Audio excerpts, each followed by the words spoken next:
Buenos días, estamos al aire, vamos a empezar la clase un poquito tarde. Una disculpa para quienes nos estén viendo, nos estaban esperando. Pero bueno, vamos a empezar y vamos a continuar con Juan capítulo 16.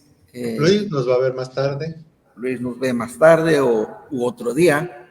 Le vamos a pedir un resumen. Me llegó un aviso, aprovechando esto, llegó un aviso de Facebook. Van a quitar todos los videos de más de 30 días. Antes, no sé, me llegó un aviso de que debía descargar. Si quería conservarlos, tenía que descargarlos, porque los videos de más de 30 días van a ser borrados. Entonces, me voy a dar la tarea de descargarlos y tal vez los suba a YouTube y queden en una colección. Entonces, no hay YouTube de la iglesia, ¿verdad? Sí y no oficial, no una que se llama Iglesia Bautista Oret. Es una buena oportunidad para... Yo sí, creo que sí. He usado dos, uno con Moica 7, que es el que más he usado. Sí, yo veo que están en cosas de la iglesia que están en tu YouTube de tu cuenta personal. Sí, pero en términos generales son cosas de la iglesia. Okay. Si acaso de esas unas 5 son personales. Todo lo demás es él. Y abrí otra que le puse otro nombre que ya no me acuerdo, tengo que buscarlo. Que la idea era estar subiendo ahí palabra de vida, creo. La idea era estar subiendo ahí precisamente los sermones. Y empecé cuando estaba predicando sobre Hebreos. Pero como pues sí es chamba, porque había que editar y luego subir, la verdad es que dejé de hacerlo. Pues ahora sí voy a tener que hacerlo como quiera que sea si quiero conservar, si quiero que se conserven, entonces vamos a subir. Probablemente también hagamos el intento de transmitir en las dos plataformas y que de una vez se quede ya en YouTube. Claro. Ya si Facebook no los borra, pues cuando menos ya está en YouTube. Espérame tantito, eso se activó. ¿Es la española? No sé. Sí, está apagado y se mete solito. Es la inteligencia artificial, la IA. Probablemente no, escuchó algo y empezó a reproducir algo. En fin, bueno, entonces aprovechando, próximamente estaremos poniendo como colección esto y la idea pues es descargar todo y luego subir. ¿Cuándo empezamos? ¿En pandemia? En pandemia. Bueno, no, pues es un buen, ahí te encargo. 4 años, son 200 estudios, alrededor de 200 estudios, 200 sermones. Que el lunes revisar todos para volver a aprender. Sí, es bastante chamba. Pero bueno, ya, no perdamos tiempo. Eso.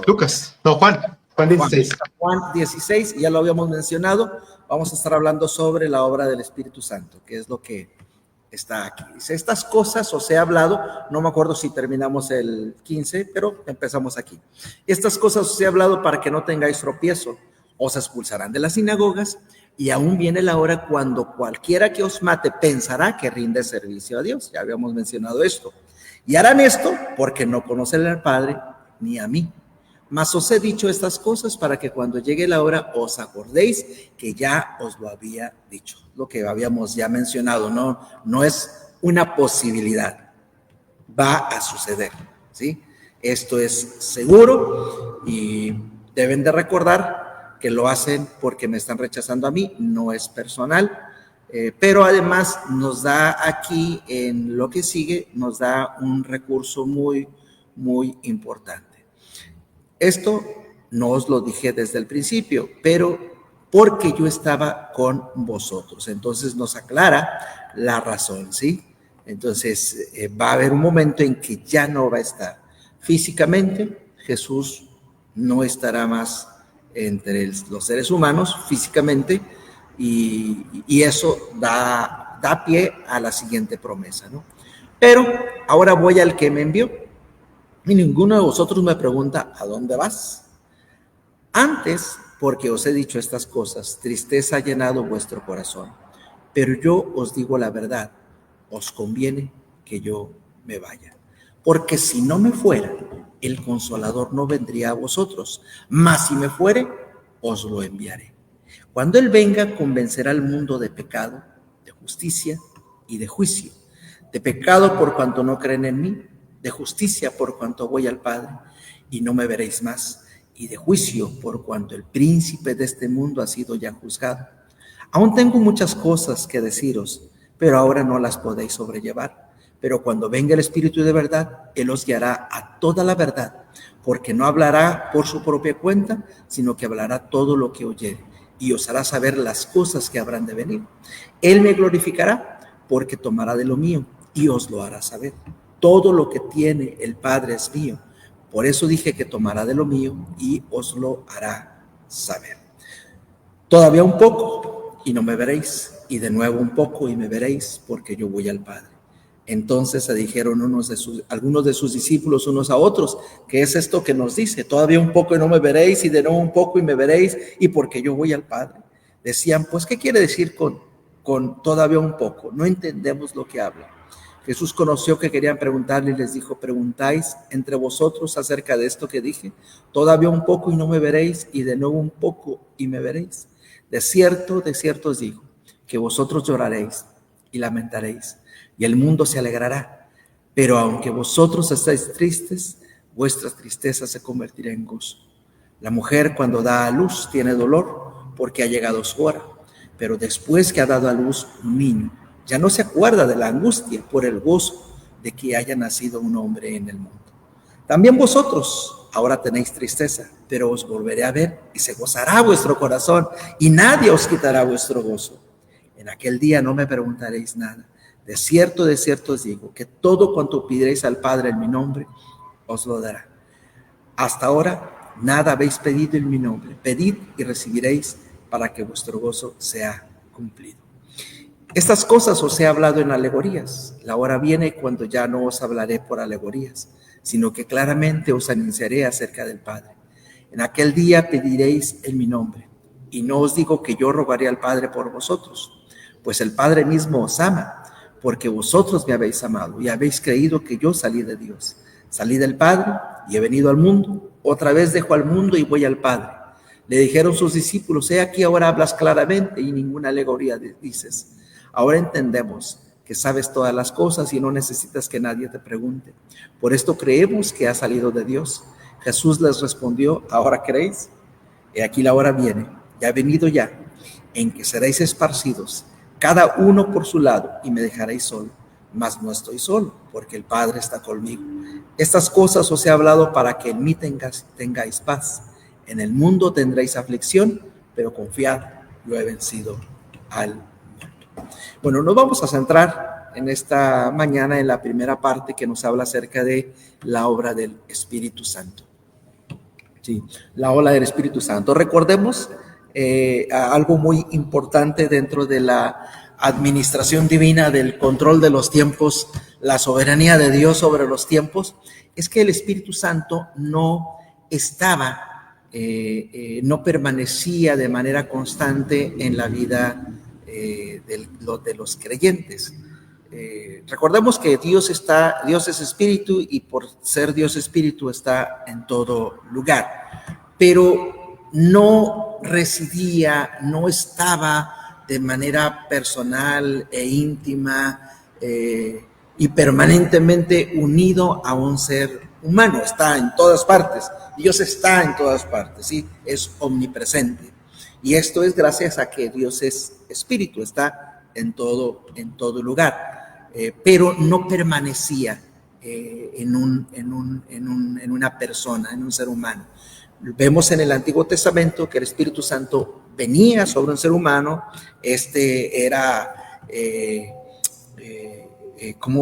era influido por su acción y hacía cosas en el poder del Espíritu Santo, ¿no? Los profetas hablaban porque venía la palabra, venía el Espíritu sobre ellos y ellos hablaban. Los profetas, lo que hacían, sus obras, sus acciones, también tenían que ver con la presencia del Espíritu Santo en su vida, pero venía y se iba. De hecho, hay en el Antiguo Testamento, me parece lo más representativo de esto, es la acción del Espíritu Santo en tiempos de hola María José, en tiempos de Samuel. Sí, Samuel es muy... Dije Samuel, pero no me había sacado del mute. Samuel Cuando decían también Saúl entre los profetas, sí, que sí, fue lleno del Espíritu Santo. Sí, Samuel, ese es el punto, ¿no? Samuel tenía una escuela de profetas, que significa que tenía un grupo de personas, un grupo de varones a los cuales él enseñaba. Obviamente enseñaba la palabra, enseñaba la predicación y les enseñaba cómo estar en contacto con el Espíritu Santo. No me pregunten cómo le hacía. Lo que sí nos dicen las Escrituras es que cuando estaban juntos, el Espíritu Santo descendía y ellos empezaban a profetizar, ¿sí? Hay quienes piensan que utilizaban instrumentos musicales, entraban en una especie de trance y entonces el Espíritu venía y ellos empezaban a hablar la palabra de Dios. Honestamente, tenemos pocas evidencias de cómo se realizaba esto. Lo que sí, las Escrituras nos hablan de escuelas de profetas, es decir, hombres que eran enseñados, liderados por Samuel y enseñados por él, y en los cuales el Espíritu Santo descendía. Y ellos tenían ese papel de enseñar al pueblo, predicar al pueblo la palabra de Dios. Y ocurrió en una ocasión que Saúl va a buscar a Samuel y va a ese lugar y con ese grupo en el cual Samuel estaba ocupado. Y lo interesante es que el Espíritu Santo llega a él y él empieza a profetizar y se hace un dicho. También Saúl entre los profetas, o sea, porque es tal el impacto del Espíritu Santo en esa comunidad que cualquiera que llegaba era lleno del Espíritu y empezaba a profetizar, a predicar la palabra de Dios. Entonces era la forma en la cual el Espíritu Santo operaba en el Antiguo Testamento, ¿sí? Caso de los jueces, tipo Sansón. Igual, más o menos sería la misma situación, ¿no? Todos, todos aquellos eventos, ¿no? Donde nosotros los concebimos como milagros, son hechos bajo el influjo del Espíritu Santo en la vida de las personas. Muy marcado en Sansón, que digamos que era alguien que tenía una vida muy, ¿cuál es la palabra? O sea, nada más alejado de lo que debería ser un siervo de Dios, ¿no? Alguien que Dios va a usar, ¿no? O sea, como que su vida va por un lado, pero por alguna razón Dios lo escoge a él y decide usarlo a él, ¿no? Y en situaciones muy específicas, o sea, viene y lo usa para liberar al pueblo de Israel. Al final, pues mató, ya no recuerdo, 3,000 o no sé cuántos filisteos, y muere también, pero pues como que nunca tuvo una vida muy espiritual, por así decirlo. Sí, un hombre común, al final de cuentas es un hombre común. Lo interesante es eso, como lo mencionas, ¿no? En primer lugar, Sansón es elegido antes de su nacimiento, nacido de una mujer también estéril, dado como una promesa y apartado como nazareo desde antes de su nacimiento. Entonces, eso es lo interesante, ¿no? No fue su decisión, sino que es elegido desde antes. Y las tres características que se mencionan, que tienen que ver con el nazareato. El nazareato, pues, era un voto que hacía un creyente de consagrarse a Dios, y podía ser por un tiempo determinado. Normalmente eran tiempos determinados. Pensé que era por vida siempre. No. Eran tiempos, decidían consagrarse al servicio de Dios, y normalmente era durante un cierto tiempo. En ese tiempo no podían cortar su cabello, no podían tomar vino, sidra, cualquier producto fermentado, y no podían tocar a los muertos. ¿Qué era lo que se... Porque yo siempre pensé que era por vida, pero yo no sé si lo hacían 1 año, 3 años, 3 meses. No, era una cuestión voluntaria, ellos determinaban el tiempo. Sí, en el caso de Sansón, él es consagrado desde antes de su nacimiento, es elegido para eso. Uh-huh. Así es anunciado, ¿no? Cuando se aparece el ángel a su madre y le dice que va a nacer. Yo tengo 2 compañeros judíos, los 2 están en Estados Unidos, y uno es el que te dije, uno es muy estricto y el otro es más relax. Y a uno creo que sí lo he visto en línea, pero él se ve bien afeitado y todo. El otro que él nos visitó en diciembre del año pasado, sí tiene la barba hasta la cintura. Hay diferentes corrientes dentro de los judíos. Hay diferentes corrientes y unos son más estrictos que otros. Uh-huh. Entonces, yo ahí lo aprendí, pensé que era... Sí, habría que revisar ahí a qué corriente pertenecen. Pero sí, o sea, la barba es algo distintivo de algunos de ellos. Pero bueno, entonces en el caso de Sansón, de la obra del Espíritu Santo, y bueno, me saltó luego el ejemplo de Sansón, porque representa todo lo que no debemos hacer, ¿no? Y aún así el Espíritu Santo ahí obraba. Lo usó Gedeón, cuando el ángel se le aparece que estaba escondido y le dice como que buenos días, y Gedeón dice, pues ¿qué tienen de bueno? O sea, pues nos traen así, andamos escondidos. Otros. Y le dice, varón fuerte y esforzado. Y le dice, pues es que yo soy el más chiquito de la casa más chica, de la tribu más chica, o sea, la visión que él tenía de sí mismo y la visión que Dios tenía de él, de decirle, vamos fuerte, esforzado. Y dice, no, o sea, olvídate de eso, o sea, porque yo voy contigo, o sea, yo voy a estar contigo. Y eso es lo que te va a llevar a la victoria. Y así fue al final. Pero representa mucho como el que Dios escoja a alguien, el que Dios esté con él y lo que la persona puede lograr con Dios de su lado, o el Espíritu Santo. Eso es lo que hace la diferencia, ¿no? La presencia de Dios. Y ese es el punto con el Espíritu Santo en el Antiguo Testamento. Venía y entonces la persona hacía cosas que normalmente no hubiera podido hacer, enfrentar. Hablando de Sansón, como un dato curioso, nos dice las Escrituras que Dios ya había decidido juzgar a los filisteos y quitar de Israel esta carga de los filisteos que estaban constantemente oprimiéndolos. Entonces empieza, y nos dice las Escrituras que ahí empezó Dios a trabajar en ese asunto de quitar a los filisteos del medio. Eso termina, por cierto, con David, pero ahí empieza con Dios, y nos dice las Escrituras que ahí empieza. Pero bueno, así actúa el Espíritu Santo en el Antiguo Testamento. Viene, se va, viene y se va. Y con Jesús se inicia el cambio, ¿sí? Él lo dice de una manera muy clara: os conviene que yo me vaya, porque si yo no me voy, no va a venir el Espíritu Santo. Entonces es necesario, ¿sí? Es necesario. Después de que Jesús,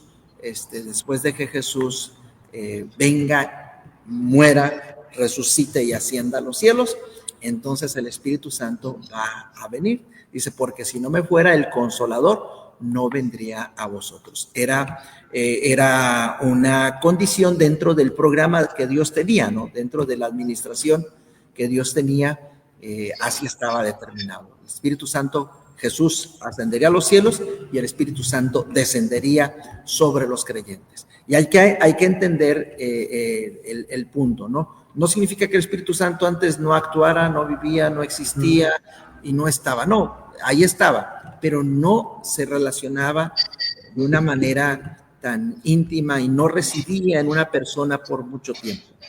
A partir de la ascensión de Jesús a los cielos, el Espíritu Santo viene y hace morada en el creyente. Sigue actuando incluso en el no creyente. De hecho, la primera acción, aquí es algo bien importante, la primera acción tiene que ver, digo primera acción por decirlo, ¿no? El primer bloque de acciones es sobre el no creyente. Cuando Él venga, convencerá al mundo de pecado, de justicia y de juicio. Sí, el primer bloque de la obra del Espíritu Santo, de acciones del Espíritu Santo, que nos es mencionado, es sobre el no creyente, el mundo. Y tiene que ver con el convencerlo, ¿no?, de pecado, es decir, llevar a esa convicción de que somos responsables por lo que hemos hecho malo delante de Dios. De justicia habla acerca de la necesidad de Jesucristo, y de juicio en cuanto a que Dios pondrá en su lugar todo, empezando no por Satanás, pero seguido de eso, pues todos aquellos que rechacen esa evangelio, esa buena noticia de que en Jesús hay salvación. Y hay que entender esto. Recordemos lo que mencionábamos la semana pasada, de que no es personal. Cuando una persona no nos escucha, o aún se ofende y agrede, o se cierra, o nos rechaza, o nos persigue, no es personal. Es que porque están encadenados por el pecado. Y es aquí donde viene la importancia de la venida del Espíritu Santo. El Espíritu Santo es quien va a convencer a aquella persona de pecado. Nosotros tenemos la responsabilidad de testificar, de compartir nuestra experiencia con Dios en el sentido de lo que Dios ha hecho en nuestra vida. Tenemos la responsabilidad de compartirle la buena noticia del evangelio, que Dios está dando oportunidad para perdón. Nosotros tenemos la responsabilidad de transmitir el mensaje de la Biblia, pero no somos nosotros quienes convencemos, es el Espíritu Santo. Lo primero que hace es convencer al mundo de pecado. ¿Sí? Él los convence de su responsabilidad, nadie más. Y aquí es muy importante entender que no es que no sepan que son pecadores. Todos se saben responsables, todos se saben pecadores. Esa es la verdad, todos se saben pecadores. Yo creo que muchos sí se engañan. Mande. Yo creo que muchos sí se engañan. Yo creo que lo niegan, están en una posición de negación. Yo creo que todos son responsables, pero se saben malos, se saben pecadores, pero no quieren aceptar que es tan malo. La clásica es: yo no le hago daño a nadie, o sea, yo vivo sin dañar a nadie, entonces yo estoy bien delante de Dios y yo merezco ir al cielo. Pero eso es muy fácil, por eso te digo, esa es una argumentación. Para mí es que están en un estado de negación, porque una vez que revisas, pues te das cuenta que no, porque generalmente quien está así, si está dentro de una relación de familia, de matrimonio, por ejemplo, pues yo te lo puedo decir sin que me quiera balconear, pero todos han tenido problemas con su pareja. Sí. Me han contado. Que hasta Pedro. Ahora sí que dices, me han contado. Pero dicen que hasta Pedro, que cuando pedí opiniones de Chusen, es que ¿qué es eso? O sea, acá andan que Pedro peleándose con la esposa, o sea, eso, o sea, es parte de lo que les, ¿cómo se llama? Rechazaban de la serie. Entonces, y yo lo veo y digo, pues sí, yo creo que sí. Sí. Y yo creo que hasta con la suegra se peleaba. Sí, entonces, yo creo que todos, si nos ponemos a revisar así despacio, las personas finalmente dicen, bueno, pero no soy tan malo. Yo creo que ese es el punto, ¿no? Hay una negación. Y es ahí donde entra el Espíritu Santo, porque las personas pueden saberse responsables, pero no asumir. Pueden saberse culpables o sentirse culpables, pero no asumir la responsabilidad. Y decir, me vale, sí, pero lo sigo haciendo. Porque no existe esa convicción de pecado, ese sentido de culpa y responsabilidad que te va a llevar al arrepentimiento. Y esa es la acción del Espíritu Santo. Nosotros podemos denunciar el pecado, señalar el pecado, pero eso no va a hacer nada en las personas. Al contrario, puede tomar más resistencia y agresividad, pero el Espíritu Santo a ese no puedes discutirlo. En ese punto, y platicábamos en la célula cuando fue la visitación el mes pasado, la frase es mía, yo creo que el mensaje es claro, pero hay áreas grises.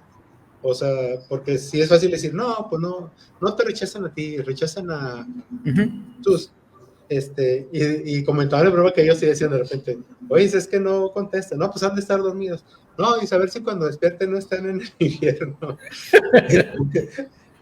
Pero siento yo que como humanos, aunque tenemos claro que no nos rechazan a nosotros, rechazan a Jesús. Y ahorita hablamos del lado de la gente, ¿no? Pero del lado del creyente, pues no deja de haber un sentimiento humano que puede variar también. A alguien le puede valer más que a otro, ¿no? Y el otro tema de que el Espíritu Santo es el que convence, y Ramiro le gustaba mucho mencionar del brother que decía, es que el terco que no me dejaba. Ajá. Entonces, ¿hasta qué punto es correcto decir, oye, pues es que mi chamba es predicar el evangelio? Yo le explico y le presento, pero es chamba del Espíritu Santo convencer a la persona. Y hasta qué parte mi chamba es nada más compartirles y Dios te bendiga. Y dejar. O hasta qué punto somos responsables de aunque no sea nuestra obra, de seguir insistiendo al respecto. Hablando de eso, yo creo que cada quien es distinto, y lo que mencionamos la semana pasada, cuando hablabas de tu compañero Gedeón que dejó un Nuevo Testamento, donde tal vez alguien lo iba a rechazar porque decía ser ateo. ¿Porque era ateo? Uh-huh. Yo creo que es ahí donde otra vez viene la obra del Espíritu Santo, ahora en el creyente, moviéndolo. Entonces, Dios nos hizo a cada uno de manera distinta, y hay quien tiene esa capacidad de ser terco, de ser insistente y no generar tanto ese sentimiento de rechazo, y hay quien no. O sea, yo creo que somos distintos y Dios nos usa de manera distinta. Lo cierto es que no debemos dejar de hacerlo, y hay muchas formas de hacerlo. Entonces, hay muchas formas de compartirlo. Yo creo que si un creyente siente esa necesidad de seguir insistiendo, debe de hacerlo. También es como que Dios pone en nosotros, Dios nos habla y nos dice, o sea, con Él tienes que insistir. Y ahorita, ya después de que hablé, probablemente yo tengo algún conocido amigo que tengo una carga por él. A diferencia de que si yo voy y toco una puerta y alguien me abre, de decir, pues a lo mejor con él no tengo que estar machacándole, sino buenamente como me permita compartirle, y si no, pues Dios te bendiga, ¿no? Sí, exactamente. Sí, no, yo creo que igual que nos puede Dios decir, sabes qué hiciste, igual nos puede decir, sabes qué, déjalo ahí. Yo creo que Dios lo hace, y es ahí donde viene nuestra sensibilidad hacia el Espíritu Santo. Sí, en ocasiones a lo mejor queremos hacerlo, pero hay algo que nos detiene, y después nos enteramos por qué era necesario detenernos. Hablando de lecturas, hablando, por ejemplo, simplemente un ejemplo, ¿no? Hablando de tocar puertas, en mi primer año en el seminario me tocó ir a una iglesia y me encargaron, se les he compartido muchas veces, me encargaron ir a visitar a personas que en teoría habían hecho profesión de fe durante una campaña. Una lista de más de, pues era así el bonche, así que más o menos unas 300 direcciones a visitar. Pero la gran mayoría no nos recibían. Y la consigna es, vas a buscar, así que pues preguntábamos, si no estaban, pues nos despedíamos, ¿no? A veces preguntábamos si nos permitían compartirle, si no nos permitían, pues obviamente pues vámonos. La gran mayoría no permitía. Y una vez yo me cansé. ¿sabes qué? Le digo, igual que me acompañaba. Ya me cansé. Si no nos reciben, nos vamos al primer departamento. En ese caso estábamos como en el tercer o cuarto piso. Vamos a rezar el primer departamento y vamos a tocar. No conocemos a la persona, no buscamos a nadie, buscamos a quien nos recibe. Dicho y hecho, tocamos, no nos recibieron, no existía la persona, no sé, ni me acuerdo. Primer departamento. Para nuestra sorpresa, nos abrieron, nos recibieron, aceptaron a Cristo y es una persona que continuó después en su proceso de crecimiento. ¿Quién lo hizo? La persona estaba lista para recibir el mensaje. Entonces es ahí donde hay cosas que no debemos dejar de hacer. Si tú sientes que debes de hacerlo, hazlo. O sea, Dios te dice, sigue insistiendo, o sigue insistiendo. Dios te dice, cállate. Pues cállate. Tal vez que tú pudiste decidir acabar con las 300 direcciones y en algún punto el Espíritu Santo te mostró que allá había alguien que estaba listo, ¿no? Hay alguien que estaba listo. Y de todas esas personas, solo hubo esa y un joven con quien sí iniciamos. Un joven que sí era de esa parte del grupo, pero ese joven no continuó. Nosotros terminamos ahí nuestro trabajo y él no continuó. Y esta persona continuó. Años después me platicaban de esta persona.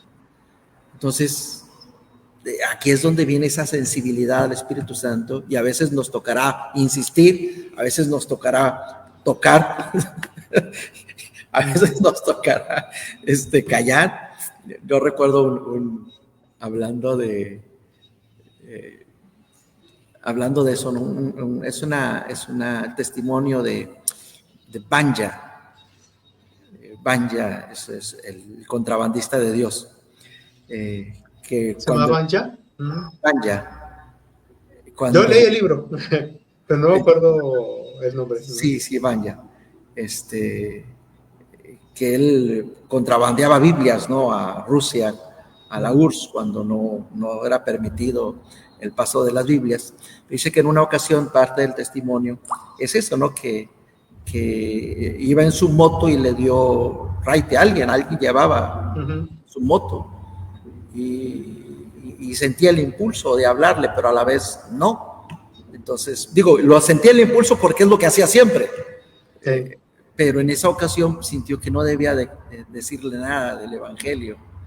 Y cuando llegan al lugar, la persona le agradece que no le haya hablado, pero se abre a escuchar el mensaje del evangelio. Porque ya había decidido que si intentaban hablarle, él iba a rechazarlo. Pero como no le hablado, entonces hay un despertar, ¿no? Y esa persona se convierte.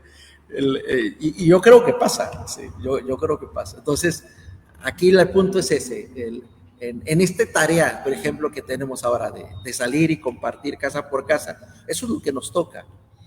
Habrá quienes nos reciban, habrá quienes no nos reciban, habrá quienes den las gracias, habrá quien diga, no me interesa, pero por lo pronto esa es nuestra tarea, ¿sí? Por eso les decía, si acaso ven que alguien está interesado y quiere más, pues tienes que detenerte. Que mi tarea es terminar. No, tu tarea es esa persona que se abrió y platicar y quiere escuchar el mensaje, pues hay que detenerse, porque tal vez sea alguien a quien Dios ha estado preparando para ese momento.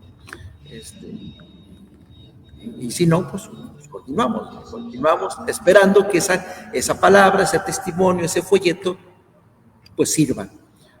O le sirva a esa persona o le sirva a otra, porque puede suceder. Pero sí, el primer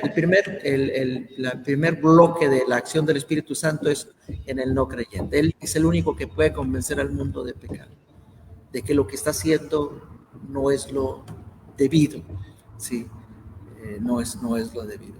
Entonces, la primera acción es convencerlo de que es responsable de sus acciones.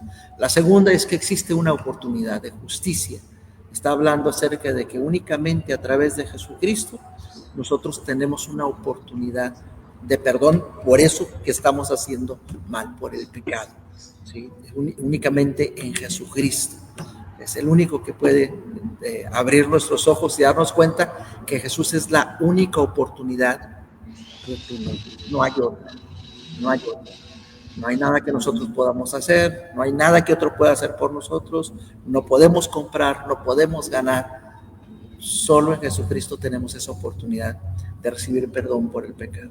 Y de juicio en cuanto a que, pues, si rechazamos esa oportunidad, no hay más oportunidad.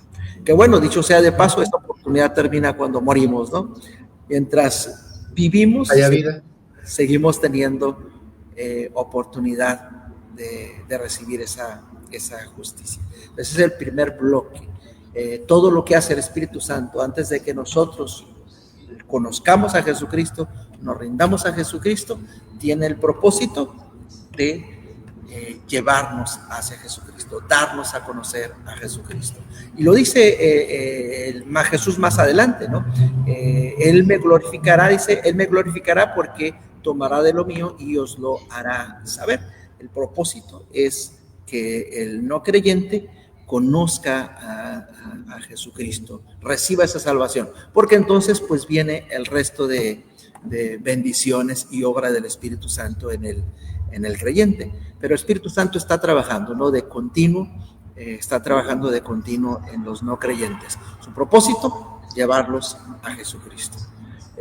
Como dentro de esto, como algo que no nos dice aquí, pero algo de lo que estoy completamente convencido, es que muchas de esas acciones o muchos de esos eventos que hay en la vida de las personas, donde reciben una bendición y ellos la atribuyen a la suerte, a los santos, al diablo, porque hasta eso, a la muerte, ¿sí? Esas bendiciones, esas ocasiones en que la persona recibe una bendición, la vida, la salud, y que la atribuyen a otros seres o acciones o incluso a su capacidad, para mí no es otro que el Espíritu Santo obrando en la vida de las personas, tratándolo de llevar a Jesucristo. Que ellos lo atribuyen a otro, pues ya ese es otro asunto. Esto pensando no en lo que dicen, no, pues que la brujería, no, que la magia, no, que la muerte. Ninguno de esos tiene poder, ni mucho menos quieren el bien del ser humano. Entonces no hay ahí punto para decir, si es que lo quiere bendecir. No es así. Quien quiere bendecir es Dios, quien bendice es Dios, quien actúa en nuestra vida es Dios, a través del Espíritu, y todo lo que hace lo hace para llevarnos hacia Jesucristo.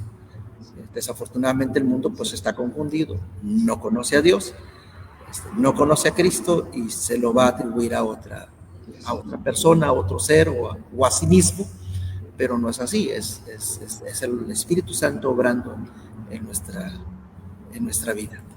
Y la segunda el segundo bloque tiene que ver con lo que el Espíritu Santo va a hacer en el creyente. Y en primer lugar, dice que va a venir a nosotros, ¿no? Va a venir para acompañarnos, para estar con nosotros. La palabra consolador, sí, paracleto en griego, es uno llamado al lado. Literalmente se traduciría uno llamado al lado, es decir, que está con nosotros.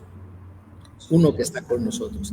De ahí se infiere el asunto de consolador, es alguien que nos acompaña y por tanto es alguien que nos consuela, es alguien que nos dirige, es alguien que nos sostiene, es alguien, o sea, todo lo que tenga que ver con estar a nuestro lado, ¿sí? Un ser íntimo, alguien que está con nosotros para buscar nuestro bien. Pues todo lo que hace es eso, es consolarnos, dirigirnos, sostenernos, fortalecernos, auxiliarnos. Y esto para recordar al creyente, no vas a estar solo. Yo me voy, pero viene el Espíritu Santo, ¿sí? Que no es otro que yo mismo en espíritu, que no es otro que yo mismo en espíritu. Entonces, la primera obra es hacer morada. No lo dice aquí, eso lo podemos encontrar en otros pasajes, como en Romanos, por ejemplo, que hace morada en nosotros. Y eso significa que ya no se va, viene para quedarse permanentemente en la vida de el creyente. Entonces, nosotros. por eso dice, os conviene que yo me vaya, porque si yo me voy, Él va a venir. Y tenemos que entender las limitaciones de lo físico. Pues sí, es maravilloso, hubiera sido maravilloso ver a Jesús, escuchar a Jesús, pero Jesús está limitado físicamente por su cuerpo, ¿sí? Cuando Lázaro está muriendo, Jesús está en otra parte, ¿sí? No puede acompañarlo, ni podía acompañar a muchas otras personas, a todo el resto del mundo, porque Jesús está limitado a un lugar física y temporalmente, está limitado, pero el Espíritu Santo no está limitado. El Espíritu Santo está aquí hoy, está con cada uno de nosotros donde quiera que estén, y está en China, y está en Europa, y está en Asia, está en Rusia, en África, está... Es la conveniencia, ¿sí? Por eso les conviene que yo me vaya. Fíjate que siempre lo he entendido bien eso, ¿no? O sea, ves los beneficios, ves todo. Pero ahorita, sobre todo que ando viendo la serie y todo ese rollo, y viendo situaciones personales, digo, pues Jesús le dice, oye, pues yo les dije que me voy, todos están tristes, ¿no? Pero les conviene que yo me vaya, porque bueno, yo creo que en ese momento no era gran consuelo para ellos. No, no, porque... No, o sea, no. Lo puedes entender, pero no te consuela, o sea, porque ha estado 3 años con Jesús, él, conviviendo, siendo enseñado. Entonces él se va, pues yo creo que el desconsuelo no se les quitó, ¿no? Que después pasó lo que pasó y viene el Espíritu Santo y empiezan a experimentar otro tipo de situaciones, pues te ayuda a sobrellevar la pérdida, ¿no? Pero no creo que en ese momento dijera, no, hombre, sí, no, sí me conviene, qué bueno que te vas. Pero es lo que les dice, ¿no? Esto no os lo dije desde el principio porque yo estaba con vosotros. Y les dice antes, más os he dicho esas cosas para que cuando llegue la hora os acordéis de lo que os he dicho. Yo creo que hasta que el Espíritu Santo desciende en ellos y empieza a actuar, entonces entienden esa conveniencia. Sí, en ese momento no, pero Jesús les dice, cuando llegue la hora, se van a acordar. Ahorita solo se los digo y me queda claro que no lo van a entender, y se los dice, ¿sí? Él se los dice más adelante, están consternados, no entienden, están tristes, no lo entendemos. Aquí dice, no entendemos lo que habla, de que está hablando, cómo que se va, cómo que no lo ve, lo que no, lo que sí, lo que... No, o sea, sí, definitivamente no lo entienden, pero llega el momento en que el Espíritu Santo desciende, se acuerdan y entienden la conveniencia de la cual Jesús les estaba hablando. Sí, porque inclusive cuando llega el momento, pues empieza la corredera, o sea, todo el mundo agarró para otro lado, ¿no? Y hasta después se vuelven a reagrupar, cuando pasa la resurrección, ¿no? Sí. Son las 10:30 y